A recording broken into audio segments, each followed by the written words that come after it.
আপনি যদি কিছু মনে না করেন, আপনার পলিটিক্যাল আইডিওলজি অনেকটা লেফট না রাইটের দিকে বেশিটা ঝুঁকে রয়েছে। আমার আমার মনে হয় যারা নাস্তিক বা অজ্ঞেয়বাদী বা সংশয়বাদী যারা রয়েছে তারা বেশিরভাগই লেফট হয়ে থাকে।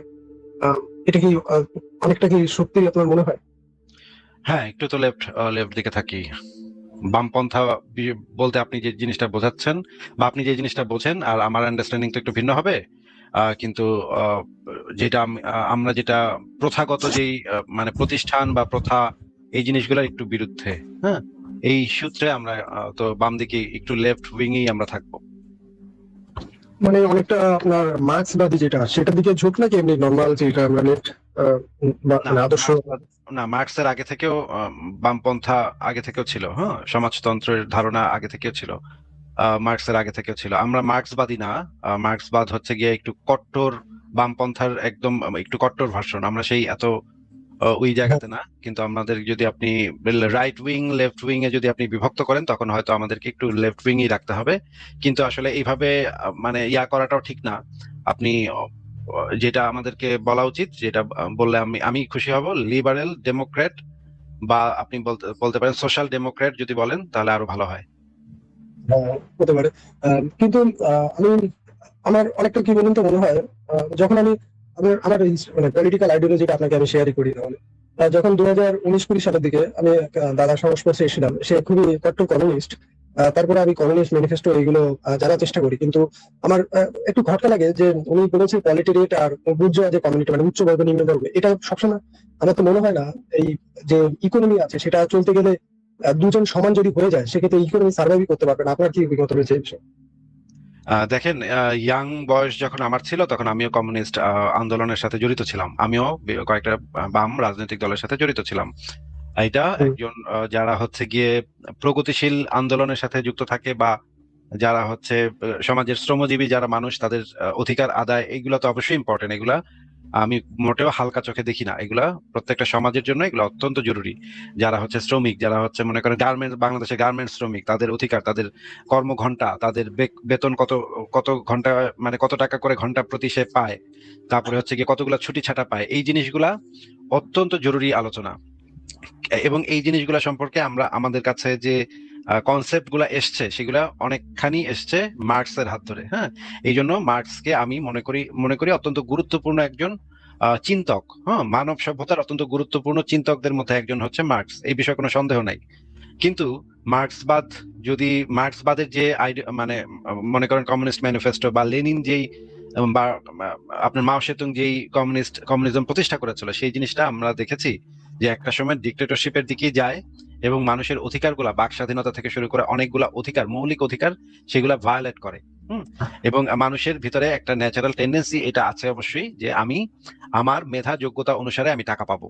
আমি এবং আরেকজন অমেধাবী সেও যদি একই রকমের টাকা পায়, তাহলে আমার মেধা যোগ্যতা সম্পর্কে আমার একটা হতাশা তৈরি হবে। এটা মানুষের একটা আহ, মানে মৌলিক আহ, একটা মানে টেন্ডেন্সি। ঠিক আছে, এটা থেকে মানুষ আসলে মুক্তি পাবে না, মানুষের কোনো মুক্তি নেই। এটা অবশ্যই সত্য যে ধনী গরিবের দূরত্ব বা তাদের যে বৈষম্য সেটা অবশ্যই কমাইতে হবে। কিন্তু সেই সাথে এটাও সত্য যে মানুষ এইভাবে, মানুষের সাইকোলজি এইভাবে কাজ করে না, মানুষ এভাবে চিন্তা করতে পারে না। আমি যদি দেখি যে দেখেন, আমি জার্মানিতে থাকি, আমি কাজ করি, আমি সপ্তাহে 40 ঘন্টা কাজ করি, 40 ঘন্টা কাজ করে আমি যে টাকা পাই, এখন সরকার কি করে, আমার বেতন থেকে একটা বড় অংশ ট্যাক্স হিসেবে নিয়ে যায়।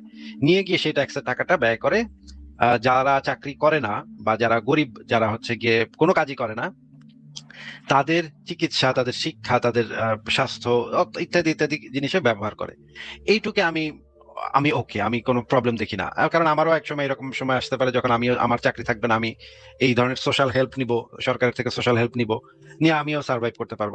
আমি আমার পরিবার নিয়ে যেন সার্ভাইভ করতে পারি, অন্তত এইটুকু আমি প্রবলেম মনে করি না। কিন্তু যদি আমাকে এরকম সিস্টেম দিত যে আমাকে 40 ঘন্টা কাজ করতে হবে, এবং একজন যে, মানে যে হচ্ছে গিয়ে মনে করেন তেমন কিছু করে না, হুদাই মানে যেই কাজটাতে এইরকম কোনো মাথার কাজ নেই, আমি ব্রেইনের কাজ করি, 40 ঘন্টা ব্রেইনের কাজ করা এটা খুবই ডিফিকাল্ট কাজ।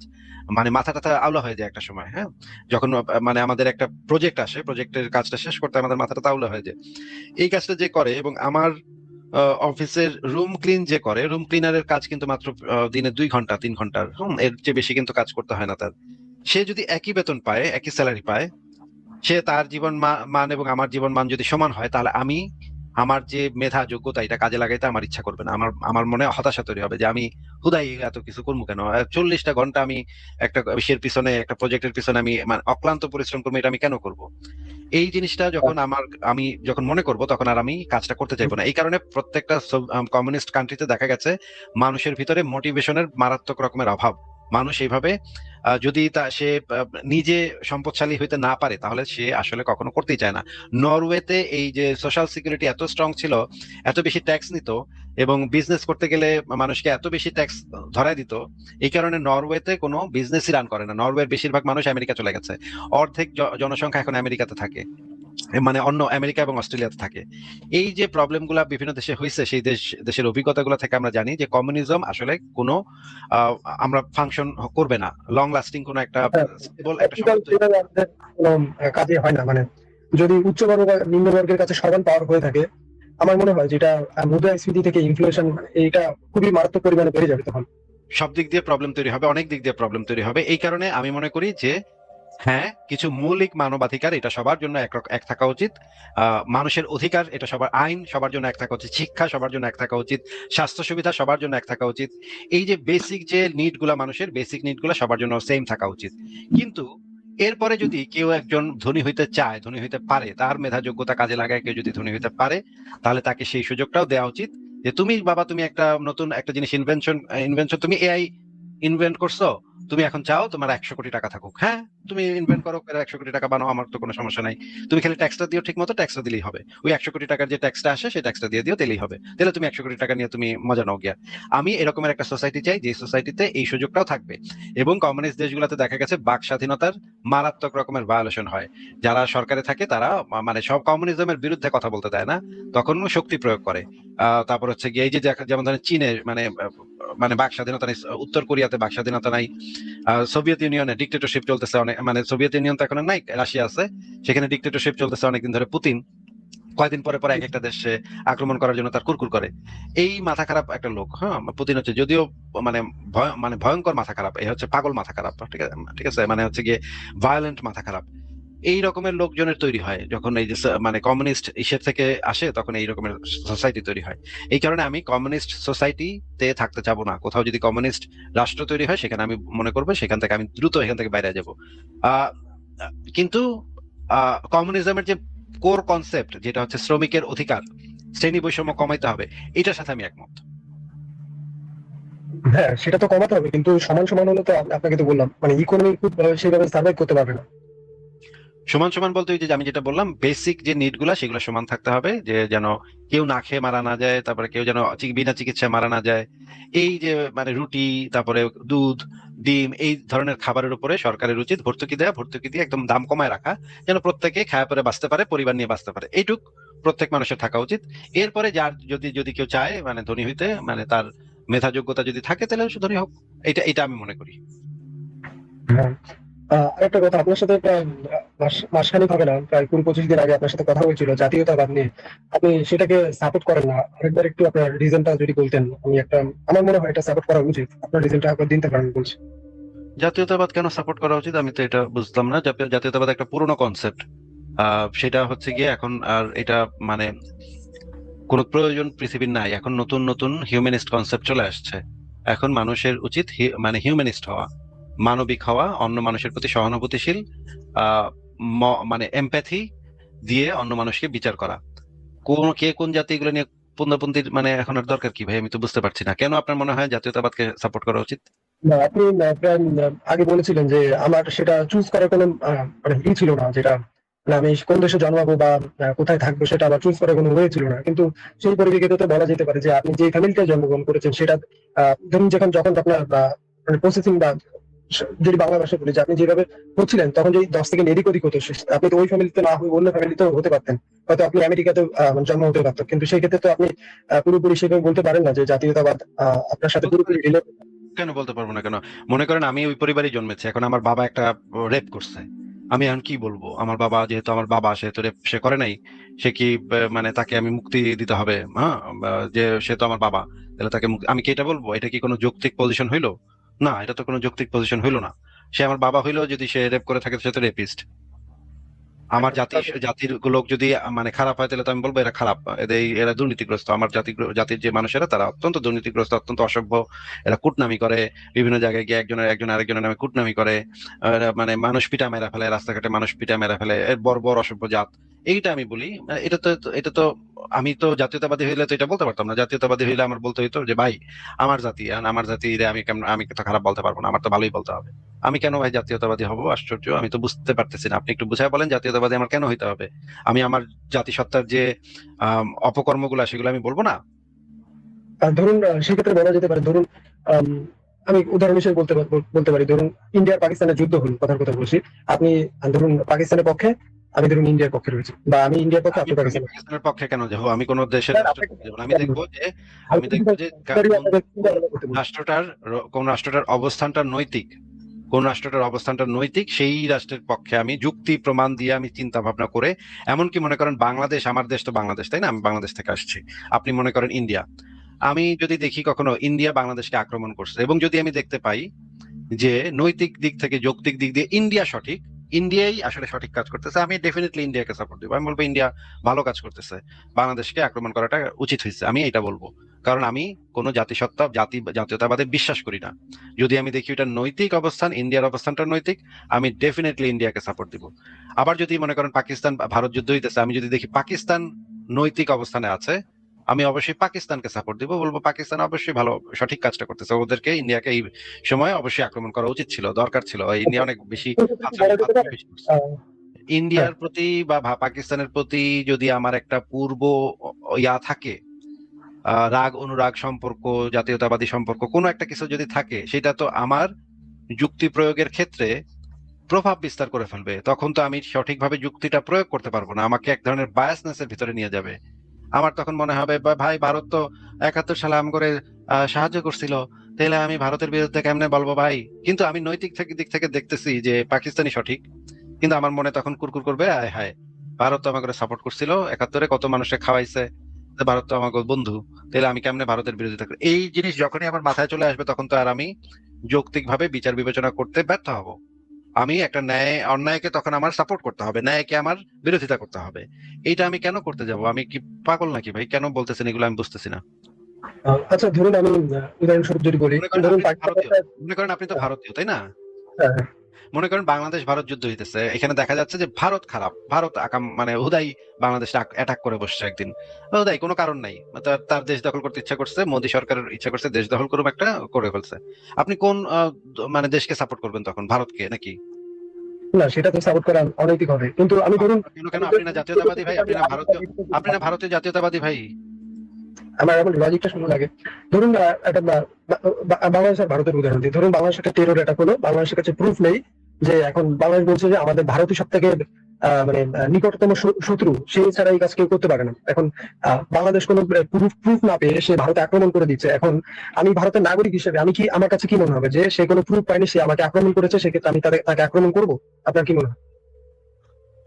আমি তো বললাম ভাই, আমি তো বেসিক জিনিসটা বলে দিলাম, যেটা আপনি যুক্তি প্রমাণ দিয়ে যেটা ন্যায় বলে আপনার কাছে মনে হবে, আপনি আপনার জাতিগত যে পরিচয় সেটা বাদ রেখে, সেটা দূরে সরায় রেখে আপনার উচিত হবে ন্যায়ের পক্ষে থাকা, যৌক্তিক ভাবে ন্যায়ের পক্ষে থাকা। আচ্ছা, আচ্ছা। আচ্ছা, ঠিক আছে। আরেকটা আপনার কাছে দুই তিনটা কোশ্চেন রয়েছে। যে আপনি এরকম কোনো সময় মনে হয়েছে যে আপনার নামটা আপনি চেঞ্জ করে ফেলুন, বা মোহাম্মদ বা এমডি আসিফ মহিউদ্দিন যে নামটা আপনার রয়েছে, খুবই মানে রেসিস্টের মুখোমুখি হয়েছেন, এরকম আপনার কি মনে হয়েছে যে নামটা যদি আমার চেঞ্জ করে যাওয়া করা যেত এরকম? এটা মানে আমার নামটা আমার কাছে খারাপ লাগে না। এক নম্বর কথা হচ্ছে খারাপ লাগে না, কিন্তু আমি চেঞ্জ করার কথা ভেবেছিলাম দু একবার, কিন্তু পরে ভেবেছি যে থাকুক, যদি আবার ভবিষ্যতে চেঞ্জ করার ইচ্ছা হয় তাহলে হয়তো চিন্তা করতে পারি। না, আপাতত সেই রকমের কোনো ইচ্ছা নাই। আহ কিন্তু ভবিষ্যতের কথা বলতে পারবো না। আচ্ছা, আচ্ছা। আর এমনি ইউরোপিয়ান কান্ট্রিতে কি, যেমন আমাদের এই ভারতবর্ষের কথাই বলি, যেমন আমাদের কাস্ট সার্টিফিকেট যে রয়েছে, general, OBC, SC, ST, OBC, বিভিন্ন কাস্ট সার্টিফিকেট, সেক্ষেত্রে কি মানে ইউরোপিয়ান কান্ট্রি বা ল্যাটিন আমেরিকার যে কান্ট্রি গুলো রয়েছে, সেখানে কি মানে ধর্ম লেখাটা কি ম্যান্ডেটারি? না, ধর্ম কোথাও জিজ্ঞেস করে না, শুধুমাত্র ট্যাক্স দিবেন। ওই ক্ষেত্রে ধর্মটা একটা ফর্মে লিখতে হয়। এখানে কেউ আপনার ধর্ম নিয়ে কোনো মাথায় ঘামাবে না। আপনার কারোর কোনো, আপনি কাউকে বলতে পারেন যে আমি কোথাও লিখবো না, এটাও আপনি বলতে পারেন।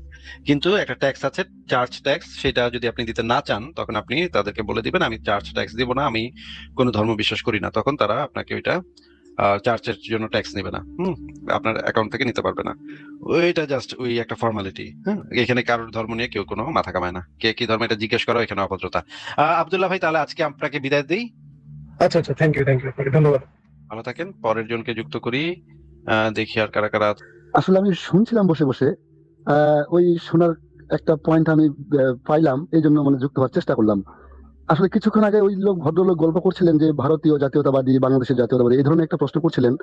তো আসলে ভাই, আমি যদি এখানে একটা যুক্তি দাঁড় করাই যে এই মুহূর্তে বাংলাদেশে যেটা হচ্ছে, মানে সংখ্যালঘুদের উপর, অর্থাৎ হিন্দু বলেন, খ্রিস্টান বলেন, নাস্তিক বলেন, এদের উপর যেটা হচ্ছে, এর পরিপ্রেক্ষিতে তো মানে ভারতের হিন্দুরা যদি বলে যে বাংলাদেশের হিন্দুদের উপর অত্যাচার করছিস, তোদের উপর আমি অত্যাচার করবো, তাহলে এই সিচুয়েশনটা কেমন হবে আসিফ ভাই? বোকার মতো কাজ হবে, অশিক্ষিত মূর্খ গাধার মতো কাজ হবে, কারণ ওই দেশের মুসলমানরা তো এটা করছে না, তাহলে ওই দেশের মুসলমানদেরকে এটার জন্য দায়ী করাটা তো চুনাহাগা লেভেলের কাজ হবে, চুনাহাগা মতো কাজ হবে। ঠিক ঠিক, এটাই এই বিকেল বেলা এটাই একটা মানে যুক্তিতর্ক আমাদের এখানে হচ্ছিল ওই দোকানে বসে। তো আমি আবার ওখানে পয়েন্ট দিলাম যে ভারতীয় মুসলমানরা তো যদি ওখানে ওদের সাথে মিশে থাকতে চায়, তাহলে বাংলাদেশের মুসলমানদের অসুবিধা কেন? ওরা ওইখানকার হিন্দু মুসলিম উভয় মিলেমিশে থাকুক, আর আমরা এখানে থাকি। তো এইখানে কেন এরকম হচ্ছে যে ওই দেশের সূত্রপাত ধরে আমাদের দেশে আমাদের উপর অত্যাচার করা হচ্ছে, এইরকমটা কেন? আর যদি নিতান্তই ওই মুসলমানদের রেশ ধরে আমাদের উপর আক্রমণ করা হয়, মানে আমাদের বলতে ভুল হচ্ছে, মানে এই সংখ্যালঘুদের উপর অত্যাচার করা হয়, তাহলে তো এটাও একটা অন্যায়। তার থেকে এটা কি ঠিক নয় যে ভারতকে আমরা যুদ্ধের একটা ইয়া দিয়ে দিই তাহলে? ভাই, ভারত কেন এখানে যুদ্ধ করতে আসবে এই জিনিসটা বুঝলাম না। বাংলাদেশে হিন্দুদের যদি মানে হিন্দুদের উপর যদি নির্যাতন চালায়, তাহলে ভারত কেন এখানে যুদ্ধ করতে আসবে? ভারত তো একটা সেকুলার দেশ। জি জি, এই পয়েন্টটা দিয়েই কথা হচ্ছিল বিকেলবেলা। ভারত কোনো হিন্দু দেশ না, ভারত একটা সেকুলার দেশ। কনস্টিটিউশন অনুসারে, সংবিধান অনুসারে ভারত একটা সেকুলার দেশ। একটা সেকুলার দেশ হিসেবে যে কোনো অঞ্চলের মানুষ যদি নির্যাতিত হয়, তাহলে ভারতের একটা বক্তব্য থাকতে পারে। কিন্তু কোথায় হিন্দু নির্যাতন হইতেছে এই জন্য ভারত তাকে আক্রমণ করবে, এটা তো সেকুলার দেশের চরিত্র হইতে পারে না ভাই। জি জি, ঠিক আছে আসিফ ভাই। আচ্ছা, কিছুক্ষণ আগে কি, হ্যাঁ বলেন। হ্যাঁ হ্যাঁ আসিফ ভাই, এটা ঠিক আছে। ওই কিছুক্ষণ আগে কি শান্ত যুক্ত হচ্ছিল নাকি আসিফ ভাই? হ্যাঁ, ইনসেস জনের শান্ত এরা মানে দলবল বাইন্ধা অনেকগুলো আইডি দিয়ে আমার লাইভে মাঝে মাঝে চাপাতি টাপাতি দেখা যায়। মাঝে মাঝে আমার ইনবক্সে আমার ছেলের মানে মাথা কাটা ছবি, আমার বউয়ের মানে ছবি, পর্ণ ছবি, এগুলা বানায়, এআই দিয়ে বানায় বানায় আমাকে আমার ইনবক্সে পাঠায়। হ্যাঁ, এবং আমাকে হুমকি দেয়। তো এগুলা কিন্তু মানে করে দিব, প্রচার করে দিব, অনেক খারাপ খারাপ কাম কুকাম করে। মানে আমার ইনবক্সটা একেবারে মানে ইনবক্সে ঢুকতে এখন বমি আসে, যে এই অবস্থা করে রাখছে আমার ইনবক্সের, এই জন্য আমি ইনবক্সে ঢুকি না। হ্যাঁ, এইগুলা হচ্ছে এত খারাপ, এত নোংরা, এত অসভ্য, পরিবার নিয়ে এত নোংরামি করে। হ্যাঁ, এত মানে নোংরামির এত এক্সট্রিম লেভেল পর্যন্ত যায় এরা, সেটা আপনি কল্পনা করতে পারবেন না। এবং এগুলা আমাদের লাইভে এসে তারা আশা করে যে তাদের সাথে আমরা কথা বলবো, এই জন্য এগুলা যখনই ঢুকে ইনসেস জোন থেকে, তখনই এদের পাছায় লাথি মেরে বের করে দিই। হ্যাঁ বলেন। ঠিক আছে আসিফ ভাই, কিন্তু আমি এটা বুঝি না যে মানে আপনার সাথে কথা বলার জন্য কেন তাহলে আপনার কাছে যাইতে হবে? মানে আপনাকে যদি সহ্য করতেই না পারি আমি, তাহলে আমার কথা বলার জন্য আমি চেষ্টাটা করবো কেন? এটাই তো বুঝি না। এটা আমি বুঝি না, মানে এদের ইয়েটা কি। মনে করেন আমাকে খুব দাঁত ভাঙা একটা জবাব তার কাছে আছে, তাহলে সেই জবাবটা তো সে নিজের লাইভে দিতে পারে, আমার লাইভে এসে দিতে হবে কেন, তাই না? নিজের লাইভে দিলেই তো সবাই দেখে ফেললো যে হ্যাঁ, আসিফ মহিউদ্দিনকে খুব দাঁত ভাঙা জবাব দিয়ে দিল, তাহলেই তো হয়ে গেল। মানে এখানে এসে গালি গালাজ মানে আমার প্রাইভেট চ্যাটটা নোংরা গালি গালাজে ভরায় দেয়।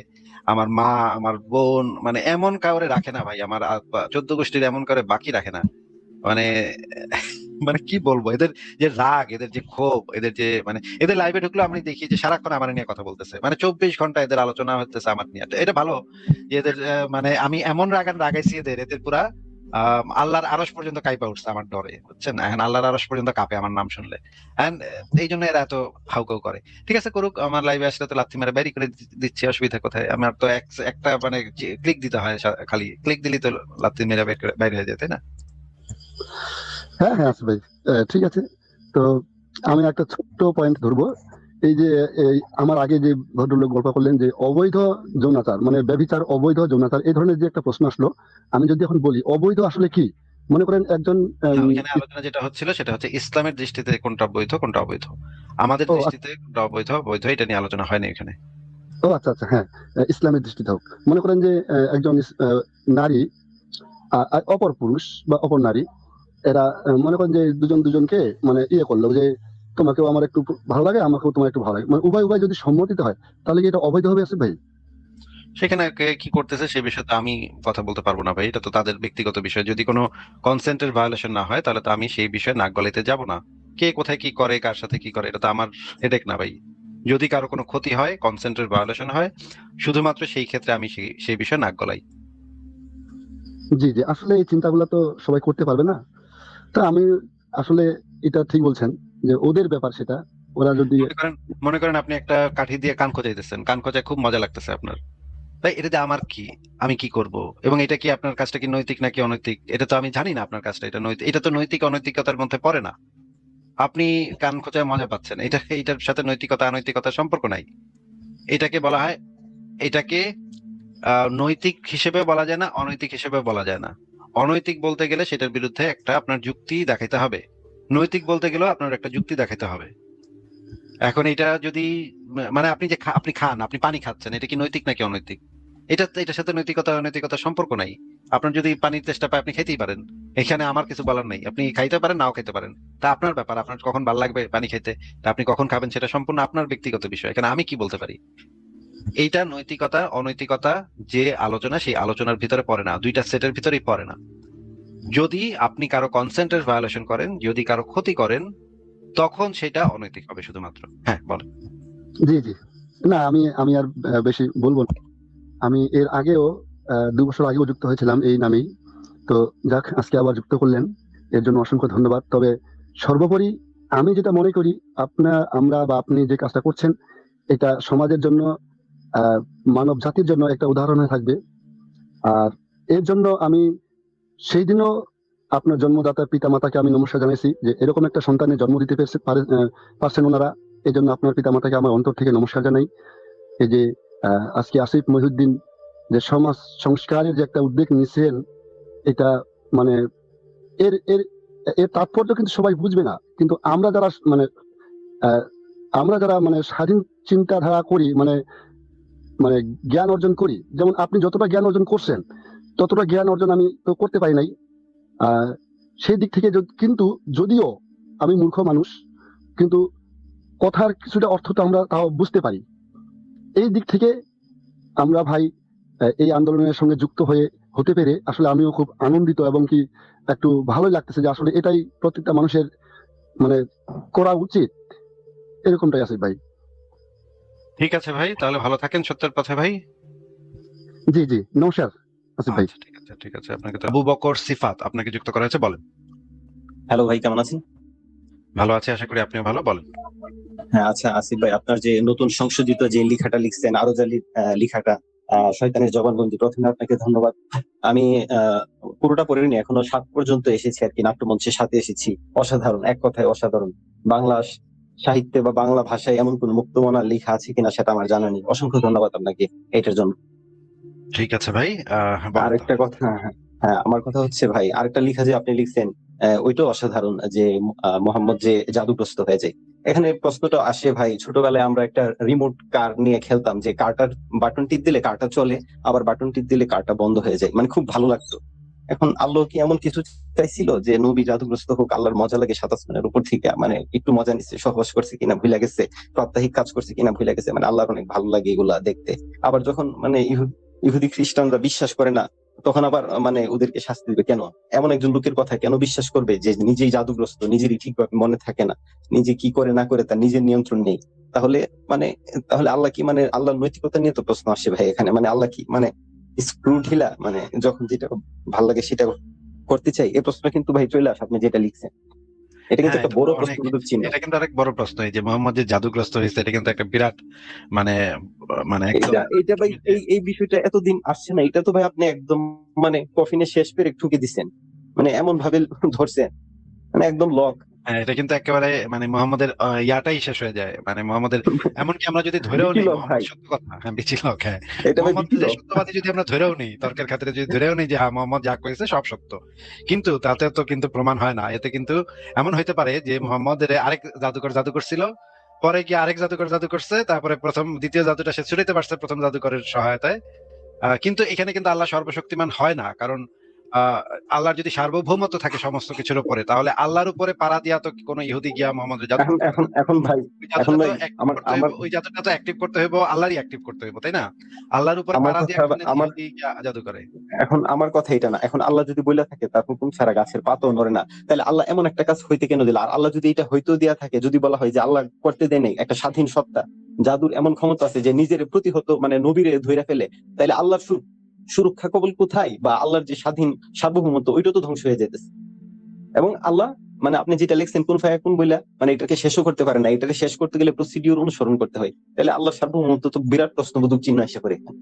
হ্যাঁ, আল্লাহর সার্বভৌমত্ব নিয়ে এটা একটা বিরাট প্রশ্ন, অথবা মোহাম্মদের অথরিটি, মোহাম্মদের সত্যবাদিতা, বা মোহাম্মদের না জাদুগ্রস্ত হয় নাকি হয় না সেই বিষয়টা নিয়ে একটা বিরাট একটা এখন প্রশ্ন তৈরি হয়।